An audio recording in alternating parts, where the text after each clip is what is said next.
Welcome to the 12th annual JMH LaunchPad Pitch Competition. We are your co-hosts, Tiana and Aaron, and we are so excited to see you all here today.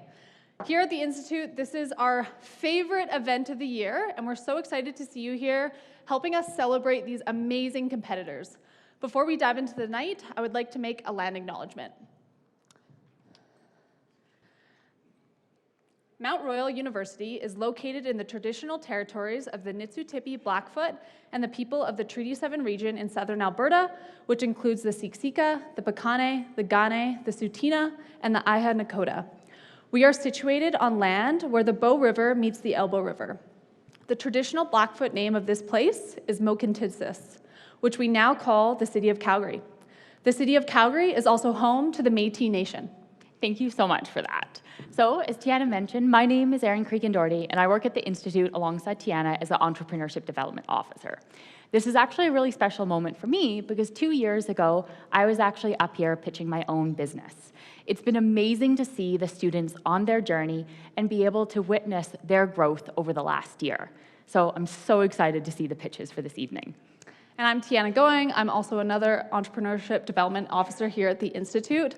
I am an MRU alumni. I've worked for MRU alumni startups, and I'm a founder myself. And alongside Aaron, I've had the unique opportunity to work with each and every one of these students. And honestly, just seeing the grit and determination over the past few months as they prepare for this pitch competition has been truly, truly inspiring. So, now, to get you all in the mood, I know last year there was a spectacular rap skit. Well, I definitely can't rap, but those who know me know I love fun facts. So, instead of rapping, I thought that we would do a little bit of a LaunchPad trivia game. So the way this is going to work is we have 4 Institute-themed questions, and we'll sort of show the answers, show the questions on the screen, and whoever has the answer, just raise your hand, call out. We'll call to the first person, and then we also have some MRU swag, too, to be handed out to whoever gets the answer first. All right, first question. What was our LaunchPad theme in 2018? Anybody? Anybody? Anyone? I don't see hands. Anyone can take a wild guess. What's sometimes LaunchPad? What? Who was it? Hand up, hand up. Oh, Space? you can... Oh, no. What was it? It was back him? Okay. There was who? We got someone in the back there. I can't see the lights. Okay, hand. Yes. Space. I think that's Wade over there to the back left. Okay. All right. Love it. That was a hard one. Good job. That one is one of the harder ones, I will say. Okay, next up. How long has the Institute for Innovation and Entrepreneurship been running? Hint, we've 5 years, no? 12 years. Who said 12? Hand up. 12 years, right here. I was going to say this one's a little bit of a hidden one because we have told you 12 a couple of times tonight. It's a trick question. Yeah. All right. Next question. Hopefully we're keeping tabs on the winners here. What vertical farming company pitched their company on the JMH stage? Right here? Right up here. Kaylin, we have the winner for the third question. And the last question we have, this one's a bit of a trick one. Yeah. There is 2 potential answers. We have two potential answers for this question. Either will win. What is our fearless leaders, for those of you, Ray DePaul, what's his favorite story to tell to anyone who will listen? Think of the first story you would have heard Ray say. Oh, we have a lot of hands. Okay, we'll do the one in the green, right there. Yes. Yeah. Does anyone know the second? Because we do have a second prize. Google. Nice, awesome. Yes, Google BlackBerry. For those of you who haven't heard Ray's story, I bet you he'll tell it at the end of tonight. Yeah. I do love how many hands went up for that one, though. Apparently, we needed to make them all Ray-themed. Awesome. Thank you so much for playing our little trivia game. That was amazing. So at the Institute, we strive to be more than just student programming. We are able to offer so much more in terms of support for our community of entrepreneurs here in Calgary. Whether they're in their idea stage or scale-up phase, we hope that we can support everyone along their journey. We'd like to kick off the night by bringing our Executive Director, Ray DePaul, to say a few words. I'm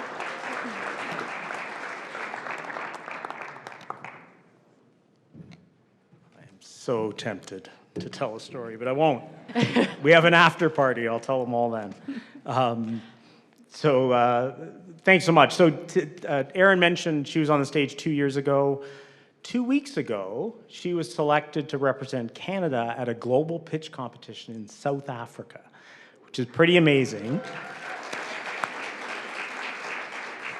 And when you think there's over 2 million post-secondary students in Canada, and there was 2 spots.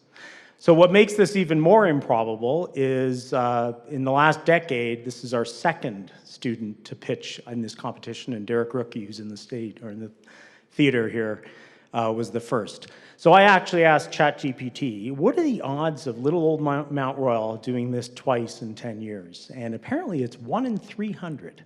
So I think we're hitting above our weight class, which is always my goal. So, but yeah, thank you, Tiana, Erin. Also, Sydney and Diana. This foursome runs all our student programs, and we support, I'm going to say a couple hundred students a year. And you're only going to see a few of them up here tonight, but I'm so thankful for their passion and dedication to give of their career, frankly, to help others. It's amazing. Now, I think we all have this vision of what an entrepreneur is, and you're going to see some of that tonight. But what I'm going to talk to you for a few minutes on is why you should hire an entrepreneur. So most entrepreneurs actually have to go and work for somebody before they get to work for themselves. Not all entrepreneurs, and we have a few of those in the room who've never worked for anybody else in their life, which is amazing. But there's this feeling and these myths about hiring an entrepreneur. So a couple of these myths. One is if you hire them, they're just going to quit and start their company. And a spoiler alert, all your good people quit. So really it's about what you can get out of them while they're working for you. So let's eliminate that one. Second myth is if they're working on something on the side, that's going to get in the way of their day job. We all do stuff on the side, right? We all have activities. So if you'd rather have employees that spend 3 hours on TikTok, be my guest. I think working on a business, they're building these professional skills that are going to impact your business as well. So let's talk about the reality, if those are the myths. And this is something that a lot of employers haven't figured out yet. And that is a student entrepreneur is learning something that is really hard to learn in a traditional classroom or even in a traditional internship. So let me give you a few examples. They persevere. So everybody you see on this stage hit hurdles and points along the way that could have made any one of us quit. And the beauty is they're not doing any of this for marks. They have that freedom. And a lot do. A lot give up. They didn't. That's perseverance. And that is something that's really hard to teach. Second thing, quality I really like, is that they actually can make decisions. So when you think about, there's 3 types of people. I say this far too often, by the way. There's 3 types of people out there. First type gets into this analysis paralysis, right? They just keep looking for more data, more evidence. And the root of this is they're afraid to make a decision. Second group has no problem making a decision with no information whatsoever, and they will probably be fatal to your business. The third group knows exactly the information they need to get to make a good decision. And they go out and get that information and make that thoughtful decision. That's what an entrepreneur does every single day. Quality 3, they're actually the Swiss Army knife of business. So if you think about employees, they tend to lump into 3 different groups. Go figure. First group is, they market and sell products or services the company offers. Second group builds and delivers. Third group supports everybody, HR, accounting, finance, that kind of thing. You can usually count on one hand the number of people that can do it all. And as a young entrepreneur, you have to do it all. Now, I'm not saying you're good at it all, but having somebody on your team who has empathy for every part of the business and doesn't think that's ridiculous or that doesn't add value can be hugely valuable. So the fourth and second last quality I love is they're excellent problem solvers. So imagine having an employee that you can hand a messy problem to. They will go through a process This isn't just eurekas in a bathtub, right? There's a process to figuring out solutions to problems. And add to that, they're the same kind of people that can go out and find the problems that are worth solving, that might actually help your business. So that is a priceless combination. And finally, you should hire an entrepreneur because they might just save your business. So instead of all the entrepreneurs trying to compete with you, having one on your team might just give you a fighting chance. Have you noticed my hands do this a lot, by the way? So fortunately, when you're watching the pitches tonight, please, have that in the back of your head. What would somebody like that do to my business if I hired them? Fortunately, we have donors that see entrepreneurs both as people who start businesses and people that help businesses grow. And we are so lucky. We have these foundational donors, the RBC Foundation and David and Leslie Bissett, who've been here from the beginning. So they're the reason that my wife and I aren't living a boring life in Ontario right now. Their donation that started this whole thing 12 years ago, and they continue to be with us every single year. So thrilled to have them here. And 3 years ago, we added Kathy and Bruce Williams to our list of foundational donors. And what they do for us is they let us provide a paid entrepreneurial experience to our students. So no longer do you have to choose between this career-impacting extracurricular activity or working at Starbucks to pay the bills. That's an unfair choice to ask a 20-something-year-old. And I actually think with the Williams help, we've been able to democratize innovation and entrepreneurship at Mount Royal, and we're seeing a very diverse group of people come through our programs now since we put this in place. So we're really thankful to them for that. So these are the donors that really let us support the couple hundred students a year. But let's talk about tonight. So tonight, we're going to give out a bunch of awards, which is obviously the reason we're here. Well, it's not exactly the reason we're here, but it's one of the side effects of why we're here. And one of the awards we give out each year for the 4th year in a row is our LaunchPad Alumni Award. And this is alumni, I'm going to bet most, if not all of them, are in this room, who donate to support the next generation. And given that we've only been around 12 years, we're not talking old alumni. We're talking relatively young alumni who see the value in giving back. And I'm grateful every year for them doing that. So thank you, all of our alumni. And we're thrilled to have Connect First back for the 3rd year in a row to present a $10,000 Social Impact Award. And I love when a company's values turn up in the award that they're giving, social impact. And we're thrilled to have, I believe we have, Cindy and Barry here tonight who will be presenting this award at the end of the evening. Real excited to introduce a new donor this year, Catch Digital. Now, normally we have a donor, Aislinn Grant, who is a longtime donor and a longtime alumni, but she had to hit pause this year, something to do with creating a human in the last couple of weeks. So there's just a warning to everybody. There is a LaunchPad baby boom going on, so please be careful out there. I swear we've had about 4 or 5 babies in the last 3 months, which is amazing. So I made one phone call, and that was to Brad Williamson, who's also a LaunchPad alumni. And I said, can you help? And he said, absolutely. So one lucky winner tonight is going to get $15,000 of digital marketing services from Catch Digital. And I'm just thrilled that you answered the call, as they say, and always proud of our alumni. And the final donor, and the only reason we're here, is JMH.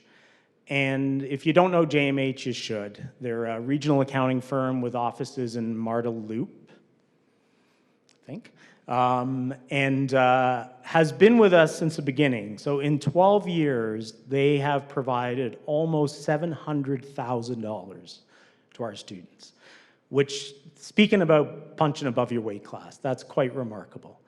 And I'm a personal thank you to Jerry Gartley, who not only helps fund this thing and had the vision for this at the very beginning with me, but actually is extremely generous with his time and expertise. And trust me, students need a passionate accountant on their side if they're going to get anywhere.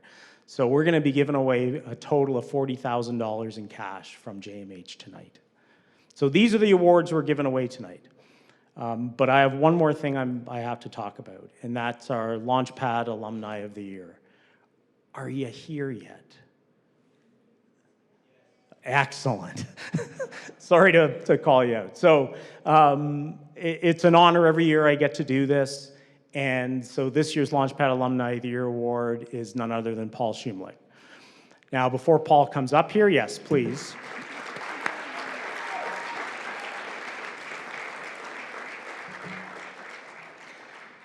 So I've had the pleasure of knowing Paul for 10 years, I think.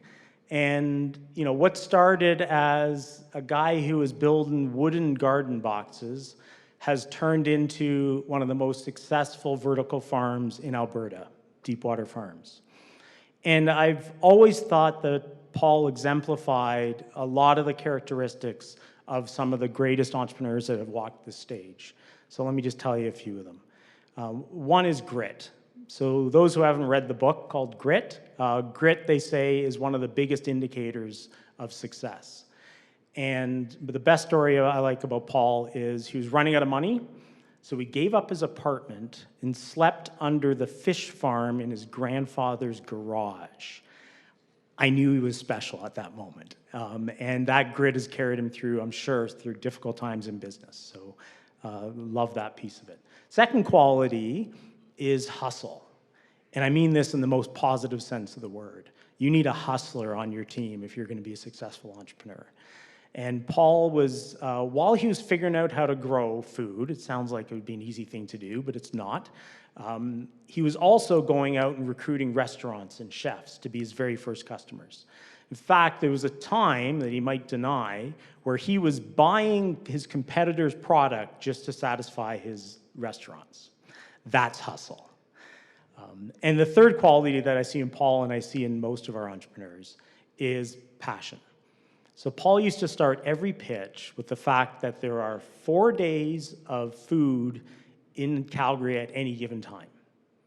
And this passion to somehow contribute to this food insecurity drove him when things got tough, right? Passion is a fuel. But he also epitomizes another favorite saying of mine, which is passion is necessary, but insufficient.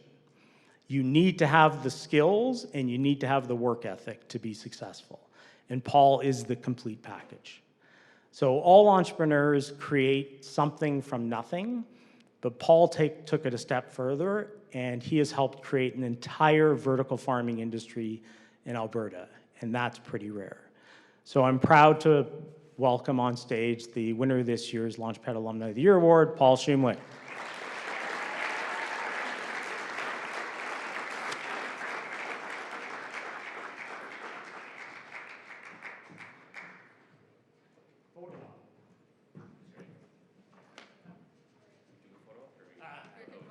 Can we get a photo with the award? Sure. Oh man, we got an award. Excellent. We can do this later too. Yeah, well, Oh.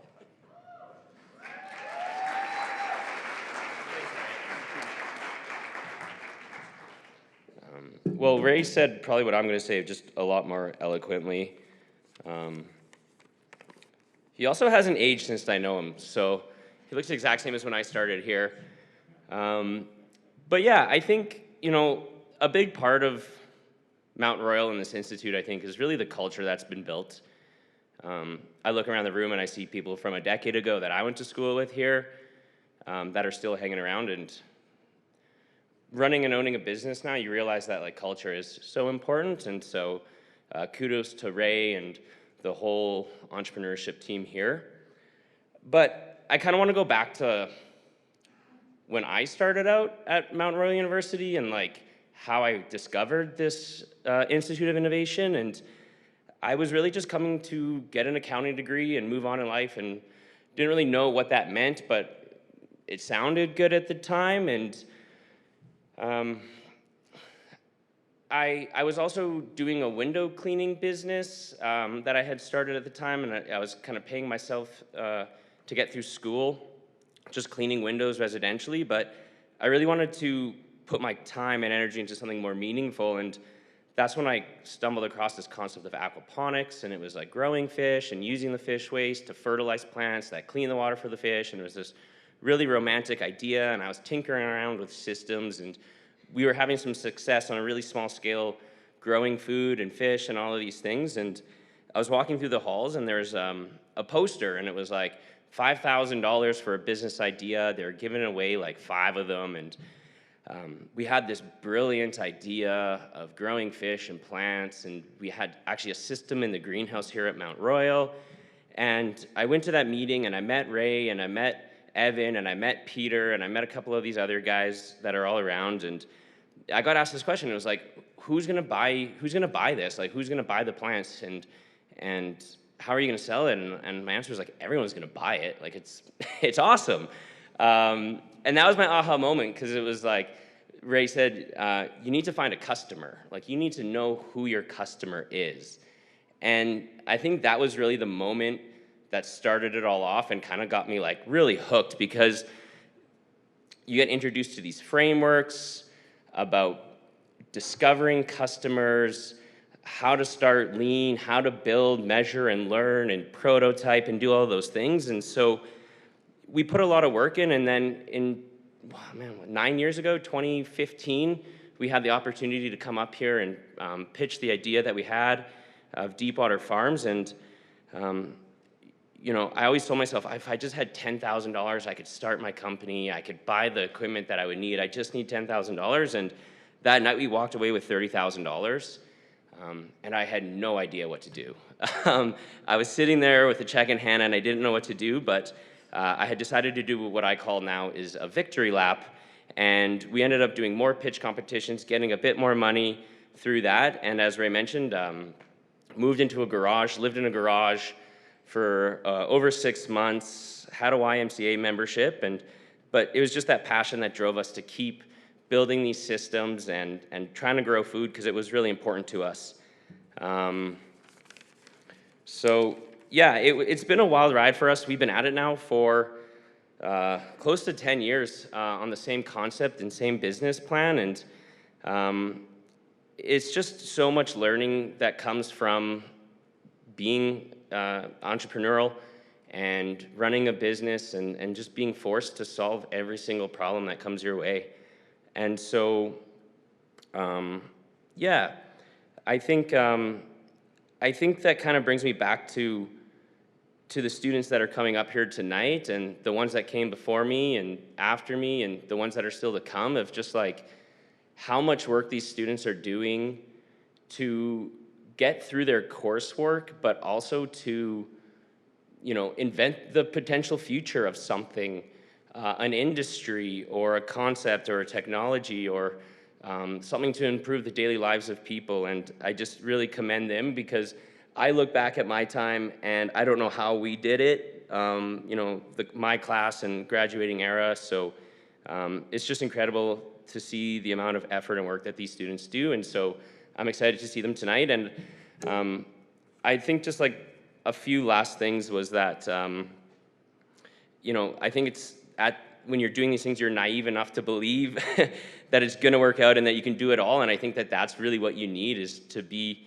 to have that belief and never doubt it. And so I encourage these students to do it. And I think it's common to hear in entrepreneurship that like you fail often, fail quick. And like, I've never liked that at all, because I've discovered that you just figure out every way to not do it on the way to figuring out how to do it.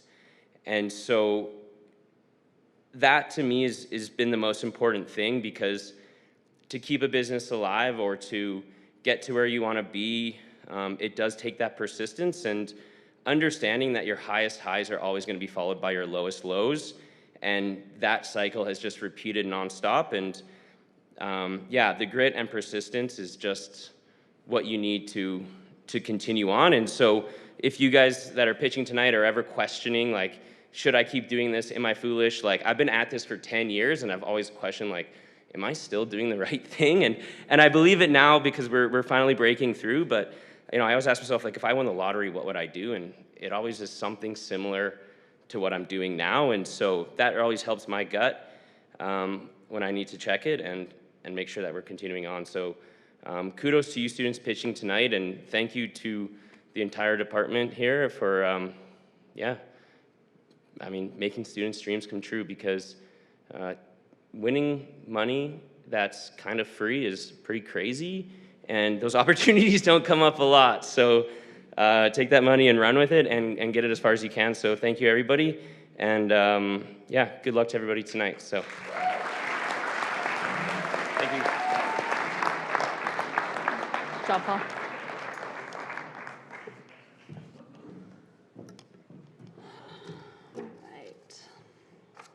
Congratulations, Paul. You've been such an integral part of our alumni community, and we're so happy to see you win the award tonight. Moving on from our alumni award, let's dive into the main portion of the evening, shall we? Amazing. So tonight we have 7 businesses being pitched on the JMH stage. Each business has 5 minutes to pitch and 5 minutes of question and answers from the judges. We also have a panel of 4 incredible judges here tonight. All right, first up, we have Allison Swellen, Director of Growth at MyNormative. With over 15 years of tech industry experience, Allison has collaborated with thought leaders and led strategic initiatives for Garmin, Smart, and Motorola. Spearheading the creation of the Garmin Health Division, Allison helped to build an ecosystem of over 100 global API partners and inspired its growth to $25 million in less than 3 years. She has held senior leadership positions and built high-performing teams across multiple disciplines, including product management, business development, marketing, and sales. Our next judge is Alessa Groen, Director of Community Engagement at Live Different. Alessa, an MRU alumni with a degree in public relations, gained momentum for her startup Swear It through the 2018 JMH LaunchPad pitch competition. After successful ventures in marketing and entrepreneurship, she transitioned to the nonprofit sector. Currently, as Director of Community Engagement at Live Different, Alessa leads a dynamic team dedicated to enhancing organizational impact and visibility. Her role extends beyond managing the communications department. She spearheads efforts to cultivate authentic relationships with youth, donors, partners, and communities in various locations. So next we have Jason Zellier. He is a senior product manager at Hewlett-Packard Enterprise and is an MRU alumni. Jason thrives in the fast-paced tech industry with expertise in product development and marketing. He currently leads liquid cooling and next-generation infrastructure in high-performance computing and artificial intelligence group. His journey includes various roles in Calgary tech firms, complemented by degrees in marketing, engineering, and an MBA. And our final, but not last, judge is Brad Williamson. He is the founder and lead strategist at Catch Digital, and Brad is an MRU Business Program alum and GMH Pitch Competition winner. He leads Catch Digital, serving 100+ global clients with targeted acquisition strategies. To give back to MRU and support future entrepreneurs, as Ray mentioned, Catch Digital is graciously offering a digital go-to-market package customized to the specific needs of tonight's award recipient. Brad aims to support the next generation of entrepreneurs, reflecting the innovation and determination that was pivotal in his own journey. Thank you to our judges for being here tonight. Let's give them a big round of applause.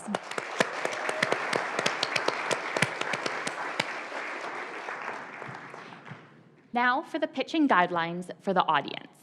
Please refrain from cheering or chatting during the pitches, and please also turn your cell phones to silent with no flash photography. After the pitches complete, we'll be taking a judging break, and we'll have awards to follow at 8:30. So tonight, students have the opportunity to win up to $70,000 of cash and in-kind services that can be put towards their venture.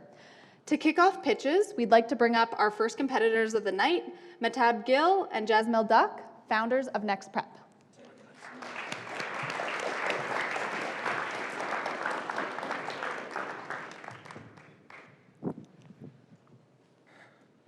All right. Hello, everybody. Thank you all for coming out tonight. My name is Mehtab, and this is my co-founder. My name is Mehtab, and this is my co-founder, Jasmine, and we are the founders of Next Prep, the platform that allows you to hire technical talent without being technical. Every year, millions of companies follow the same inefficient hiring process for technical candidates. They start by posting their jobs online on job boards such as LinkedIn. Following this, roughly 70% of the applicants are filtered solely based on the resumes.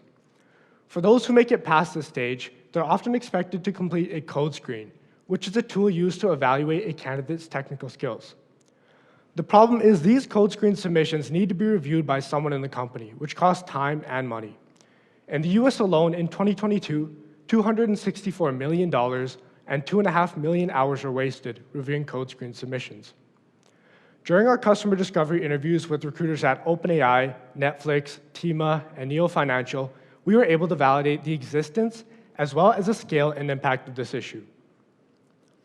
NextPrep is a platform that saves companies time and money while providing companies with crucial insights as to who should move to the next stage of the hiring process. They're able to view a list of the top performing candidates and a detailed report regarding the code screen submissions. So, how do we do it? Companies start by creating an assessment through our platform. They provide us with a job description that our AI engine develops a suitable code screen for. Once sent to the candidates via email and completed by them, they are graded based on the requirements of the company. A finalized report is then generated regarding the candidate's performance and a decision of whether or not they should move to the next stage of the hiring process.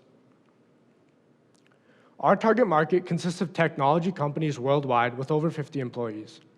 There are currently over 1.5 million tech companies worldwide, giving us a market valued at $13.5 billion. This number is growing every year. 1.1 million of these companies will say they have an unfavorable view toward their hiring process. And 825,000 of these companies are willing to pay for software to improve this. This gives us an obtainable market of $7.5 billion. We face both direct and indirect competitors. However, they provide flawed and inefficient solutions.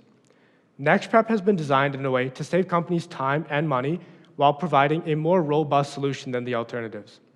Our biggest competitive advantage is our AI engine, which can generate custom code screens based on job descriptions, unlike our competitors, which have generic predefined tests. So we are a B2B company offering a monthly tier-based subscription service. This allows us to tailor towards companies of all sizes. Our pricing rate starts from $300 a month for 20 assessments to $1,500 a month for 100 assessments. For companies that require more, we offer a pay-per-use option of $10 per required additional assessment. This model gives us an annual net profit of $7,500 per customer with 85% margins. In a short period of time, we have gained significant traction. We have 50 technical users and 60 completed mock code assessments. These users provide us regular feedback regarding the experience of using our platform. Currently, we received 2 letters of support regarding NextPrep's solution to this industry-wide problem. And currently, we're also doing alpha testing with 2 technical recruiters. Following this, we will conclude our pilot phase in June and onboard our very first customer in August. Our early adopters will be local companies with around 20 employees who will be working very closely together with during the integration process. Our next major milestones are applying for accelerators such as Y Combinator in April of 2025 and onboard 15 customers in that same year in July. Our long-term vision at NextPrep is completely eliminating the need for a company to be involved in the code screening process. We will achieve this by developing a live AI interviewer to provide an immersive experience for the candidate, as well as being able to assess their behavioral skill. We will also capitalize on the market of preparing technical users for the NextPrep code screens. And there's no one else better suited than us to be solving this problem that's costing companies millions of dollars. As we are both technical, not only that we're very close to this problem, but we have the ability to develop this product in-house and at a very rapid pace. My co-founder, Mehtab, is a 2-time startup founder with one venture raising $40,000 in sales in just its first week. My previous experience in working in startups has provided me the ability to manage software development processes in a startup environment. Today, we're asking for $10,000 from JMH and $15,000 from Catch Digital. With $10,000, we would launch our platform and acquire 5 customers. With Catch Digital, we would like to work closely with them to develop a B2B customer acquisition strategy. So before we enter the Q&A section, for anyone that would like to learn more, please scan the QR code. And for any recruiters in the crowd tonight, we would like to connect at some point. Thank you.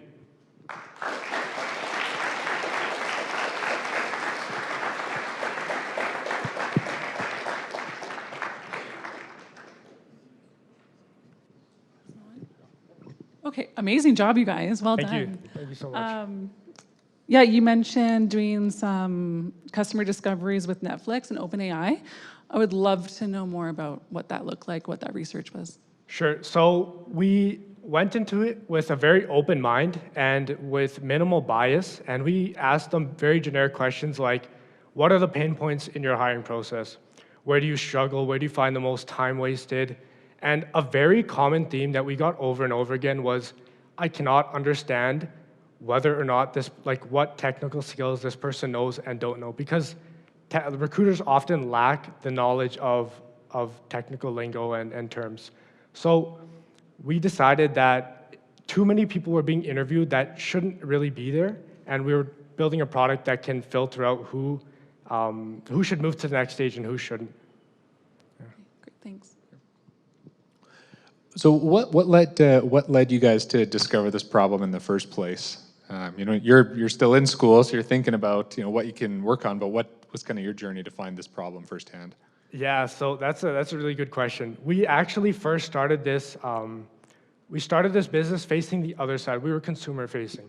We were solving the problem of people just like us who are preparing for the coding interview, which most people don't know is a very, very difficult process. And we wanted to do AI mock interviews to prepare people for the real thing.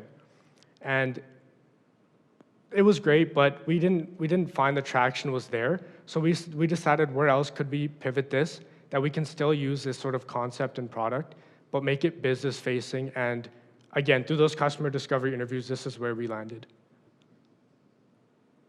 That's awesome. Can you tell me what keeps you up at night? What keeps us up at night?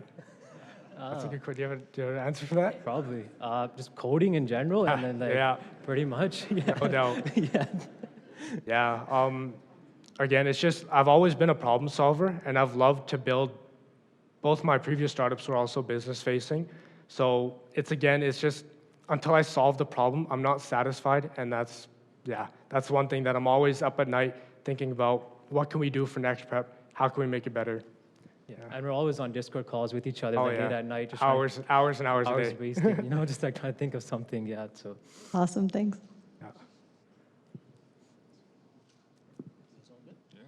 Excellent. Clap them off. Perfect. Thank you, guys. Appreciate it. Thank you, Ed. Thank you.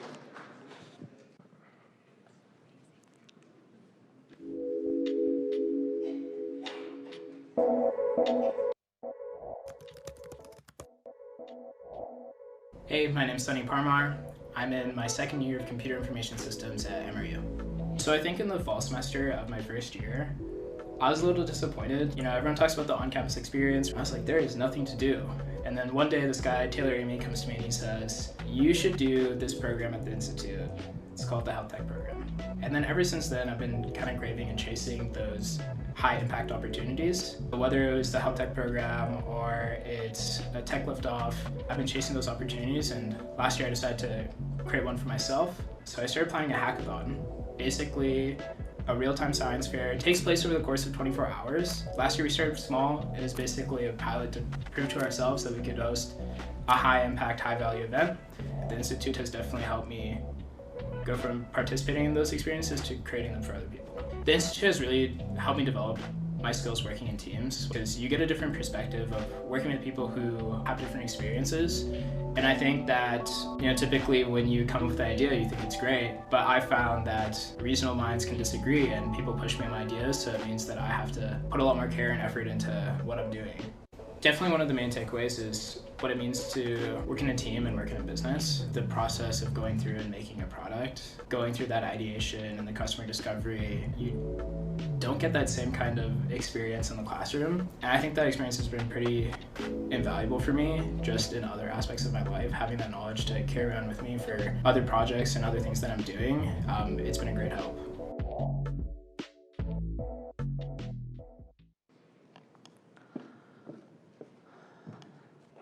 All right, amazing job, Metab and Jazz. Those two walked into my office about 2 months ago seeking out help with their business, and it's honestly been very impressive just seeing how much you guys have progressed just in these last couple months. I know you put in a ton of work, definitely natural entrepreneurs. Next up, we have G. Gruel, founder of Unified.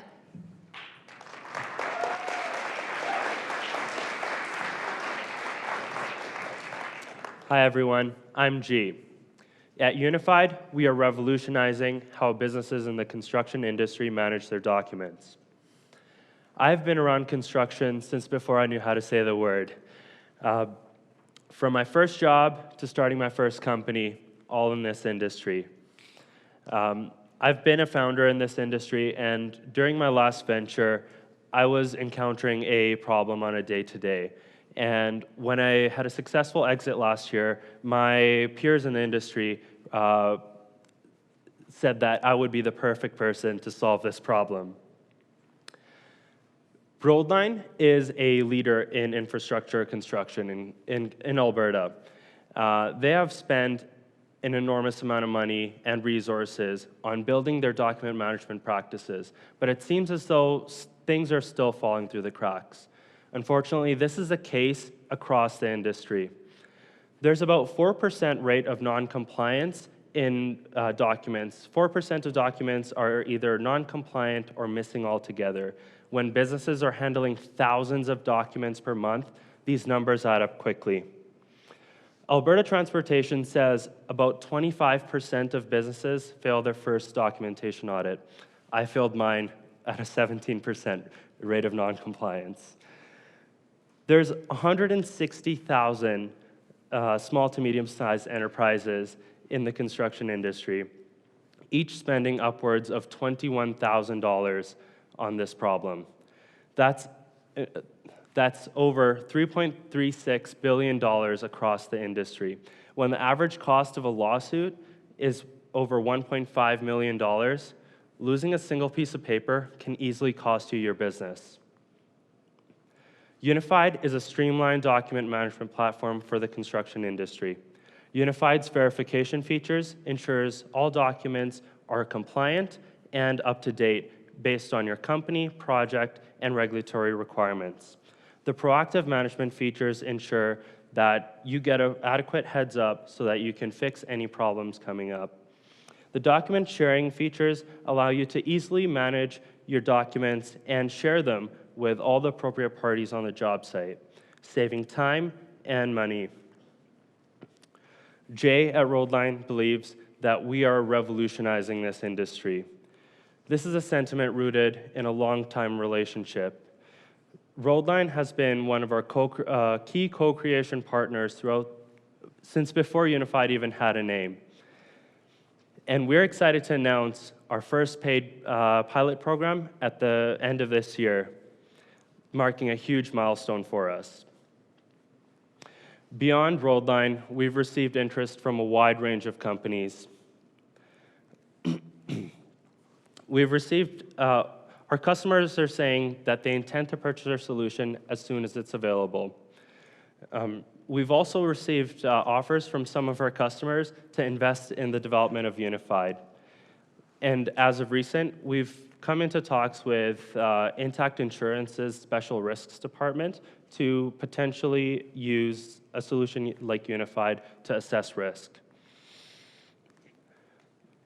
Our primary competition is the current paper and email-based processes, but there are other solutions in the industry that have failed to gain a foothold.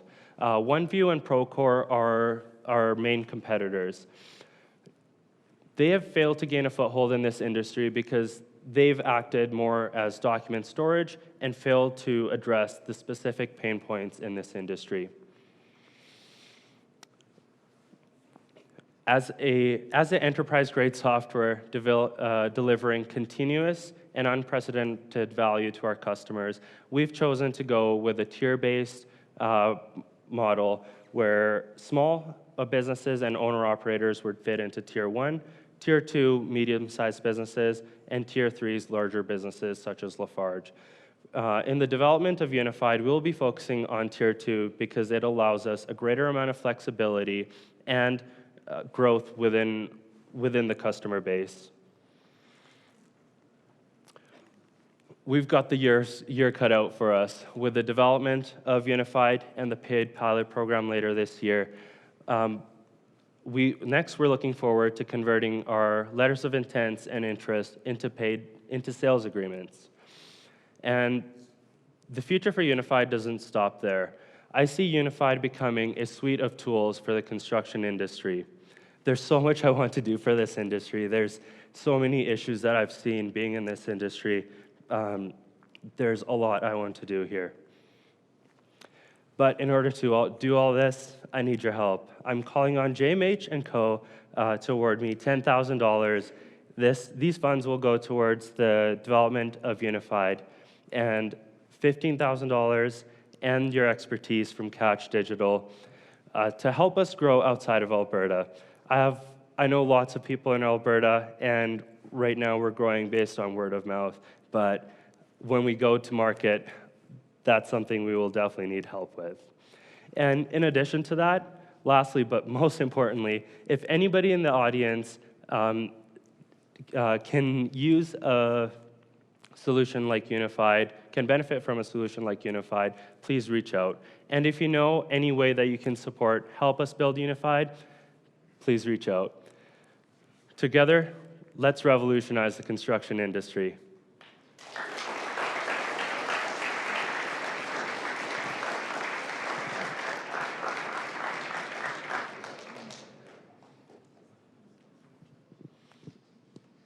First off, great pitch. Thank you. So I know nothing about this industry. So what I'm kind of wondering is, can you give an example of a document process or how this actually plays into the day-to-day for these businesses? Yeah, absolutely. So the NSC, the National Safety Code, requires that businesses keep certain documents for, let's use like a fleet of vehicles, for example. That's the closest example to what I've been used to. That's like registrations, safety certificates, insurance, and driver training, those sort of things. And we've all seen in the news incidents happening, and then those things get taken to court. If you're missing that one piece of paper that your driver was trained to haul this sort of material or anything along those lines, you get dragged through court, and if there's no documentation of this happening, it didn't happen. Thank you. Kind of thinking about the market opportunity and kind of customers that you're looking for. When you talked about lawsuits, is that common? Do companies often get sued because they don't have their documentation in order? Yeah, large lawsuits are not super common, but small claims are widespread. And most businesses carry insurance, so if you do get sued, you do have some level of protection. But insurance companies run based on payout ratios. So how much have you paid in premiums versus how much have they had to pay out? Once you have a claim of $1 million+ nobody's giving you any sort of insurance, so that's automatically, you won't be able to operate anymore. I'm just curious about your team. Is it just you right now? It is just me, but I fall back on the incredible support from the Institute and my professional network. I do have friends in all sorts of industries, and I'm lucky to have their support and advice to help me make this a reality. Maybe one follow-on question. So for the money, would that help you hire some more people? I maybe didn't pay attention close enough of how you're going to use that money. Maybe tell us a little bit about that. Could it help with the hiring?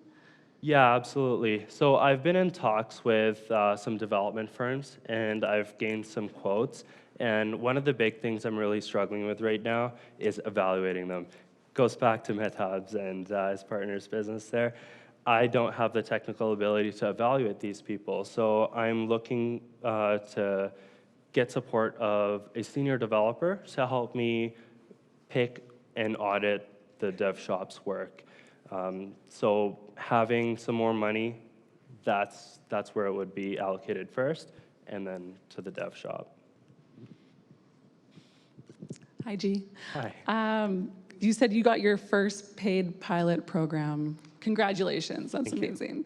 So that's such a great opportunity for testing the product. I'm wondering what your I guess, outcomes from this pilot project would look like? Like, what are you hoping to learn from this? Yeah, so the payment from it is quite nominal, but the main thing we're hoping to learn from it is testing our solution and co-creating it.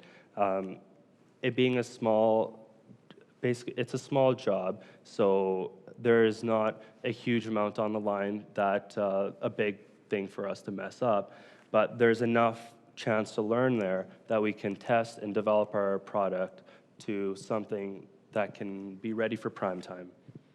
That's awesome. And when does that start? That's in Q4. Okay. It depends on the weather and that sort of thing, so we don't have exact, that's how construction goes, right? So we don't have exact dates or anything like that yet. Perfect, thanks. Thank you. Well done. Thank you.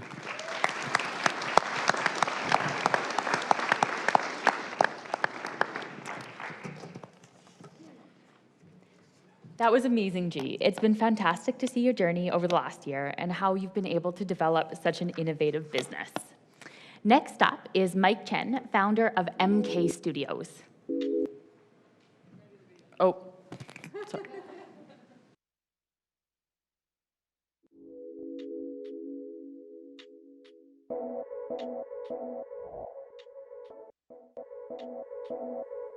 Hello, my name is Jack Bryant-Ritzy, and I just recently graduated from a general management and the minor of innovation, entrepreneurship, and marketing major.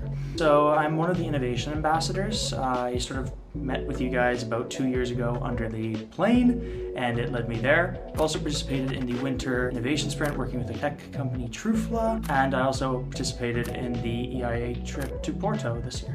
It's been a wild ride, to be honest. Starting with the Institute, I was very focused with my general management degree, get a management job, get out of there and see sort of where that leads me. But the Institute basically just threw me into 1,000 different directions and actually ended up getting me a job working for the Growth Catalyst program. So I'm a program coordinator. It's sort of an umbrella term, so I have my hands in a little bit of everything. With my career with Growth Catalyst, two of my biggest mentors have been Gabby and Pete. Pete has always welcomed me right off the bat. He's allowed me to play around in a whole bunch of different fields for my learning. Similar to Gabby, they've been very supportive on building me as a employee, just focusing on how I can better generate the next steps for me. So they've been very open on that account. Thinking about the Institute and how it's also impacted me outside of my career, I've met a lot of very interesting people. One person was Calum. He's always been sort of a friend of the family. Him basically bringing me into this world, introducing me to people like Diana, Tiana, Brooke, and honestly, the list can go on forever. A lot of people have been very impactful for me, and it's really opened me up to not only a professional network, but a network of quite like-minded friends and stuff.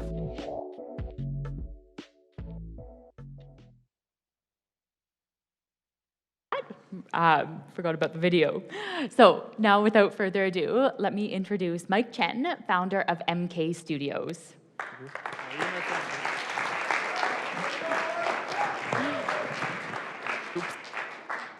Excellent. I didn't know my skin color changed in the video. Hey everyone, my name is Mike Chen, and I'm the founder of MK Studio. Tonight, I'm going to tell you how we can transform the future of manufacturing through 3D printing.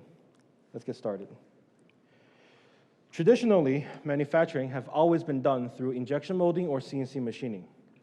While they produce some amazing quality parts, they also suffer from high cost, complexity, waste, and most importantly here in Alberta, very limited accessibility, which can add some significant delays to your project. But you might be thinking, how does it impact us, the consumer? Let me give you an example. Recently, a Canadian airline needed to upgrade some of its cockpit lights in the 737s. It required a special adapter that they could only get from US, as no one else here can make it. However, they discovered that due to the distance of the manufacturer, the whole project would be delayed for many months, and the cost will actually be ballooned to over $1 million. And which at the end of the day, all of that will be passed down to all of us. That was the case until they found me. Having spent the past 10 years working in industrial design and engineering, I've seen this problem all over our country. And I also have a slight problem with an obsession with 3D printing. And having owned over 70 printers in the last few years, I was uniquely positioned to solve this problem, which is why I started MK Studio. so I can provide companies like these industrial-grade 3D printing with sustainable materials and design consultation. Let me show you how it works. So, to make a part that's industrial grade, I had to go through thousands of hours tuning, testing, and calibrating my machines. And as a result, I was able to achieve a level of accuracy and strength that is unmatched by any other 3D printing services. And sometimes my parts even beats out that of a part made by injection molding. By optimizing how we slice our models, we were able to make it more efficient. And by automating the entire print cycle for around 20 of our printers, I was able to further reduce cost and increase production. Through my partnership with Carbon Upcycling, we can now offer to the community new materials made from captured carbon and other sustainable sources, which opens up a whole new market for us and our customers. Lastly, by being local, I can give our customers a smooth communication experience while eliminating any costs and delay due to logistics. But does it work? Going back to that airline, after they called me, I was able to perform a site visit that night. I did initial measurement design and returned with a prototype within 48 hours. After 3 days of testing and some revisions, I made a final prototype, which is currently in a month-long certification process. And just to remember, the original cost of this project was going to be over $1 million with months of delay. I was able to do it for 5% of the cost and did it in a week. Needless to say, they were very happy with my work, and they're not alone. In my past 3 years of history, I had the pleasure of working with over 100 industrial customers. I made over 600 designs, printed over 2,000 parts, and generated around $20,000 worth of revenue.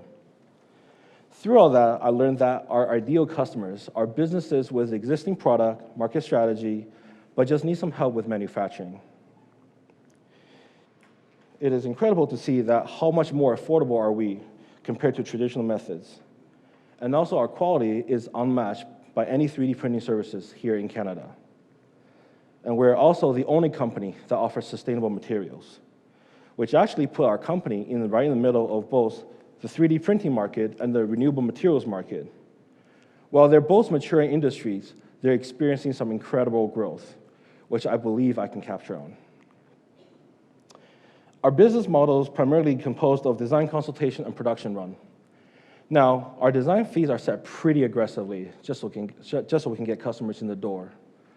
Our production costs are based on material type, weight, complexity of the part, and also how many units they're ordering. So far, our average project with customers has been around $500 to $1,000, around 20 to 50 units, with average profit margin of 85%. Initially, we were just 3D printing for consumers. And later on, I transitioned to industrial clients and sustainable materials, which will continue to be our focus for the future. Currently, I'm working on additional networking automation, and I'm also testing some new print methods that can further reduce our production cost. I'm also searching for bigger facility and work on marketing. With a decade of experience, including published work on automation and 3D printing, I know I am the perfect candidate to run MK Studio. This is also backed by my proven track record with a long list of happy customers. I also have some very good relationship with 3D printer and filament manufacturers in China. And through my connection, I'm able to continue to provide further cost reduction to our clients and pass the saving down to all of us. So today, I'm asking JMH for $10,000 to help me find a dedicated space for my little factory. That way I can finally get out of my living room and me and my roommate can sleep a lot better. With that money, I will also be able to continue my work on networking, automation, researching new print techniques. I personally believe I can go down to the same pellet cost as injection molding. I'm also asking Catch Digital for $15,000 worth of in-kind services to help with my marketing, websites, and customer acquisition. I'd like to thank all of our sponsors for making this event happen tonight. And I want to give a special shout out to the MRU Institute and Carbon Upcycling and their staff for their long-term support. And for any customers in the audience, for any member in the audience, if you ever have a product and want to turn it from a dream to reality, come speak with me. Thank you.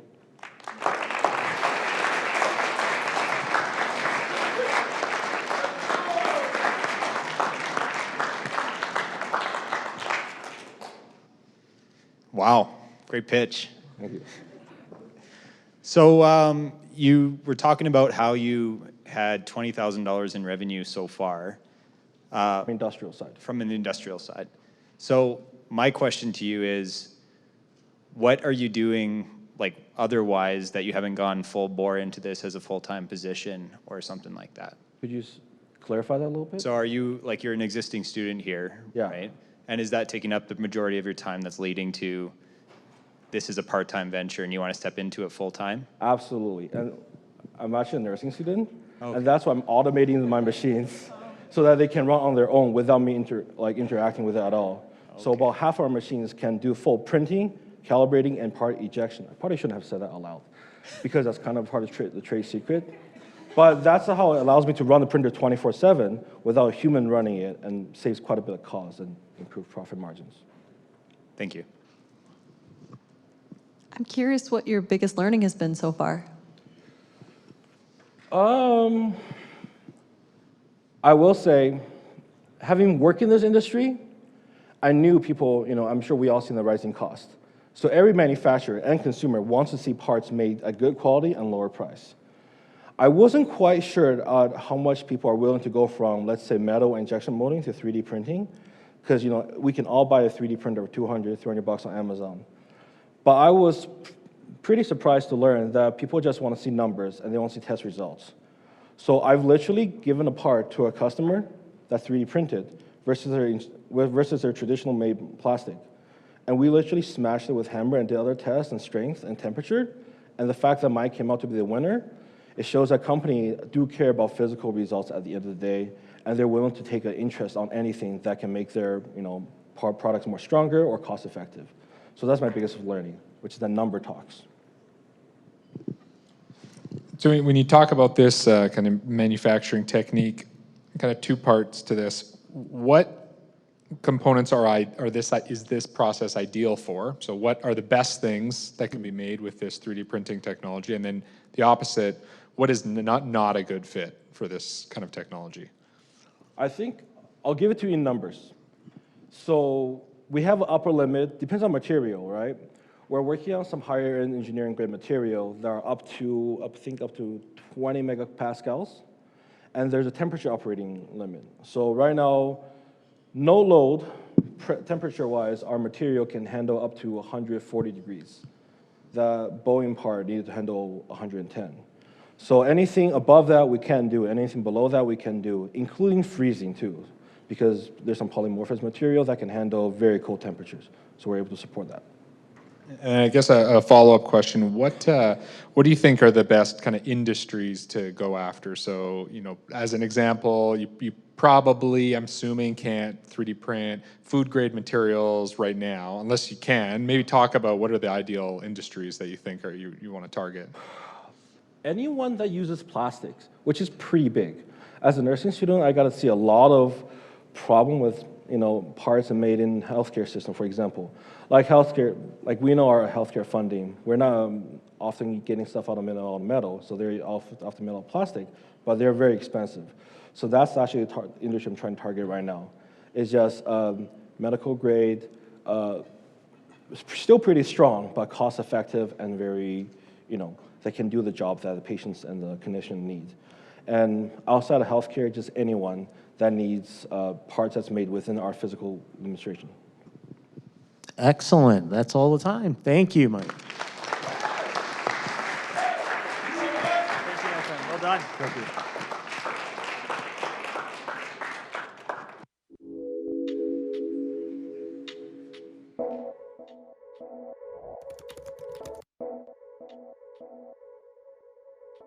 Hello, my name is James Yahya, and I'm taking a Bachelor's of Business Administration majoring in Finance and General Management with a minor in Innovation and Entrepreneurship.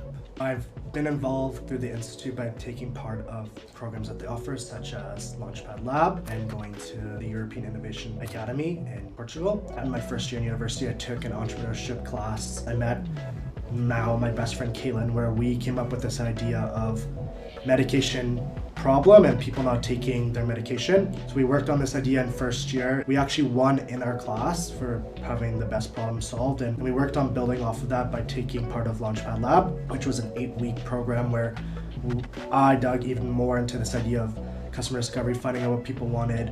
I talked with pharmacists, customers, kind of building on people that, is this really a problem for people? Are people really struggling with actually managing their medication? We came to the conclusion that yes, people aren't taking their medication, they try to avoid it. There's a huge discrepancy of people saying they are, but they really aren't. And then in Europe, it was a great experience where it was 3.5 weeks of us not having to do school or work, so we can really just focus 3 weeks on this program. So the EIA stands for the European Innovation Academy. It's a 3-week program that's offered in usually Europe or in Singapore, and our school flew us to Portugal. So we did create a team. Every single person was from a different country, and then on pitch week we pitched it in front of the investors, and then we won $25,000, which was the Ed Quinternaut Spark Award, which was the highest award at EIA for our problem Pillminder. Circling back to being involved in the institute, I've taken part of a lot of programs that are outside of school time, and I kind of build on my understanding of what does it take to build a business, what does it take to understand the customer, what does it take to know the problem, and really building on that. Because the institute has a lot of strong programs that I recommend many students should take part of, and it really helps just build yourself as a person. Like, what do you like as a person? What in a team, where do you fit in the critical aspect of building a company?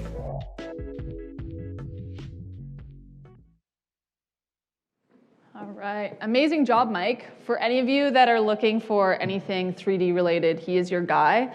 I think he came in late for our LaunchPad Lab program one day, and he came with like a 3D printed pencil case or something like that. So thank you, Mike.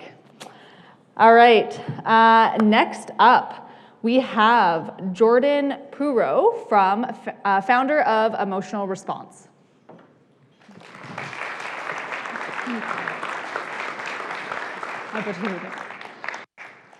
Hello, everyone, and thank you for being here. I'm Jordan, and I am the founder of Emotional Response. So, I know everybody has been in line at a grocery store or at a movie theater and had a screaming child in front of them.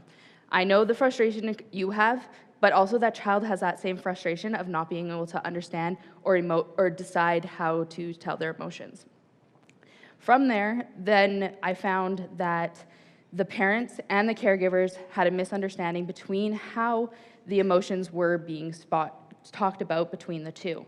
From there, I created Emotional Response, which was the solution towards the problem of children not being able to talk about their emotions. The solution was a creative card deck that would help caregivers and children alike talk about emotions in a new and more interactive way. As I looked at my market, I could find that over $3.7 million were spent every year on educational tools across Canada. Breaking that down, there's over 6 million parents and 11 million businesses across Canada that could help, or that could be beneficial for this solution. Through my validation, I have had numerous customer discoveries. I've done a lot of work talking to a lot of people, and I've had a ton of MVP sales that have actually helped me in finding new ways to work on this project. When you look at my competitors, and when I looked at them, there was a lack of interactivity in each of my competitors. I decided to focus on that. With that, there was new ways that I could focus with the cards and make it more interactive between the parent and child as well. So one example of that is a card in my deck is write a letter to a loved one. So you could choose to write a letter to a loved one that has passed, emoting sadness, or you could write a loved one of a friend down the street, emoting happiness. Right now, my business model is primarily B2C, but in the future, it would be B2B. With this, why I'm focusing on B2C right now is I'm working on co-manufacturing my products, and once I do the co-manufacturing, it'll be moved more to a B2B business model. As you look at my cost breakdown right now, I'm currently sitting at 44% profit margin, but this will be subject to change because I'm working with co-manufacturing across these to make this a little bit better. As for my traction, like I said before, I've done a lot of research and a lot of customer discoveries that have helped me with my initial product sales. This has also helped me form a parent advisory group that has helped me continue to iterate and edit my cards as I go along. I continue to go back to them. Every iteration I make, I go back to the same core of parents and be like, hey, did this work out? As for that as well, I am currently waiting to fulfill my waitlist and expanding my sales channels as we speak. Why me? That's a good question. I have a robust educational background, which entails a lot, and I've also done a ton of research. This project has been a labor of love over the last 1.5 years for me. It came out of the classroom, and now I get to turn it into a reality. Also, with my social innovation background, it has helped me a lot with a lot of my design work and everything in between and getting out there in front of a lot of people. The future of emotional response is quite vast at the moment. So as of right now, I'm creating a card deck that will hopefully in the future be more adaptable and changed. So I want to make future decks that will be themed or targeted other age groups, as well as in the future, I would like to turn it into a game of some kind. An example of that could be like emotional Monopoly. Families love playing Monopoly together, so why not create a game that you could play with your kids and teach them about emotions in a fun way, like a funner way. So today I'm asking for $10,000 from Connect First to help with my product development and business model development, as well as production of my first card decks. Catch Media, I'm looking for $15,000 to help me with my marketing ad campaign and acquiring some new customers. So, how well do you guys know your emotions? Thank you.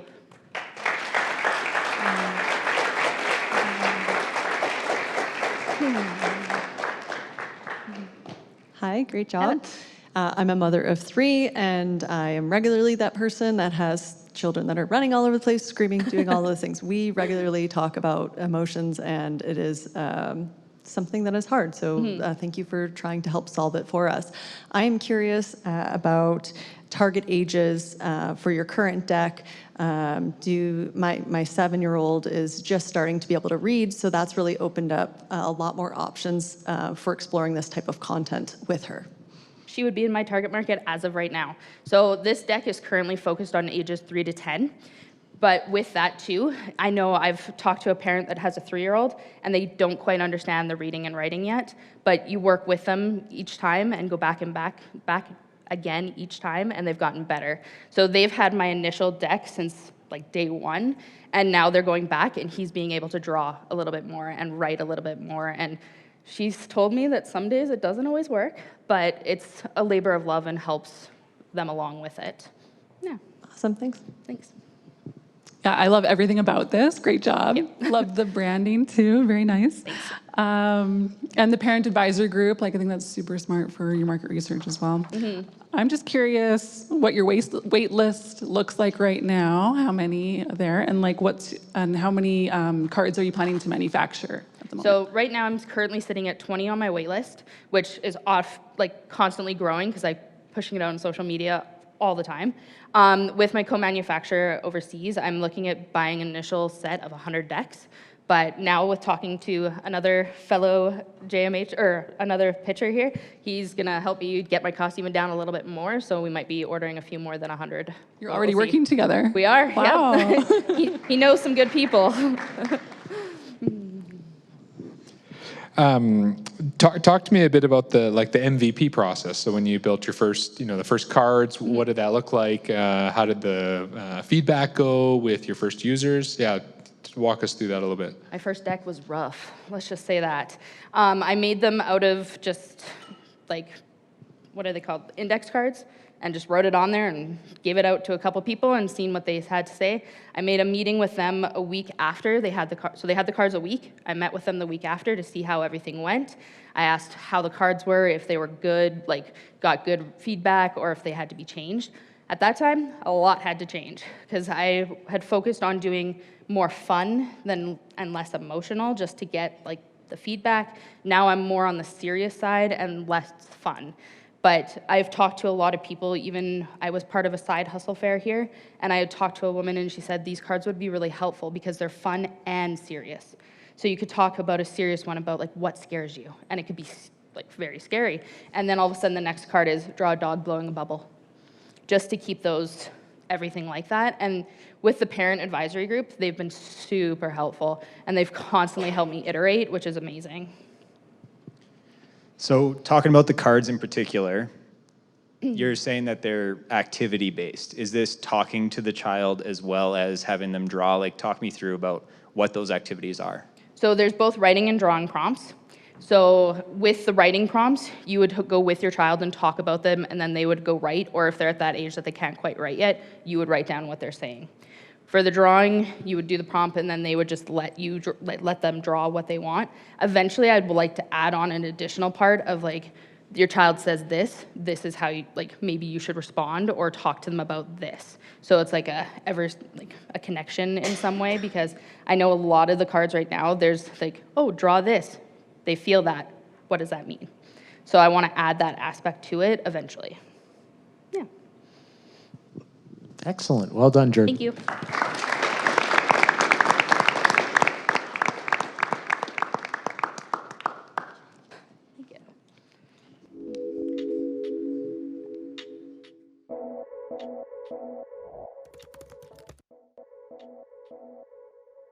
Hello, I'm Erin Cregan-Doherty, and I took international business at Mount Royal University, and I also did a minor in history. Interestingly enough, during my early years in education, I actually wasn't involved in the institute, mainly because I didn't know that it really existed, and I sort of was in a little bit of a different path over in the arts building. However, I always joke, like, once that door was open, I was never leaving. So I initially saw a poster for JMH LaunchPad, and I applied for one of the info sessions. It was sort of during that experience I sort of discovered all of the different programs that there were at the Institute, and that led me to try to be involved with Booster and Founders Fund, and then also apply for the competition. Once I was able to compete in the competition, and it was such a positive experience for me, I was really just hooked on the Institute. After that, I participated in health tech, and then from there, it was just like I was never leaving. For me, I really involved myself not only in the programs, but I tried to involve myself also within the community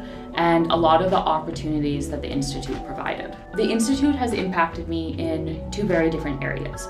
One is during my time as a student, all of the education and advancement opportunities that the Institute provided really shaped me to be prepared for my path after school. It was also the support from the community. So even though I had graduated, I still felt like I could be involved. I still was able to connect with other students. I was still able to reach out and ask for advice.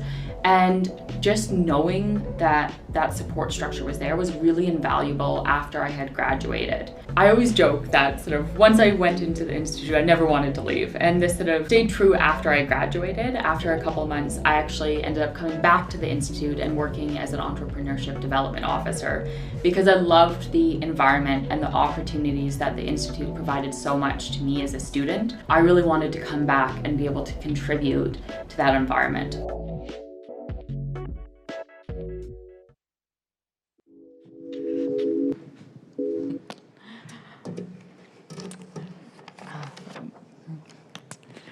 It's always interesting to watch myself up on the screen and then come here. So I was going to say, it's always a little bit of a touching moment just being so involved. But fantastic job, Jordan. It's been amazing to see your dedication and see how you've been able to really apply your creative talents to the business. So next up is Reese Finley, founder of 88 Degree Tuning.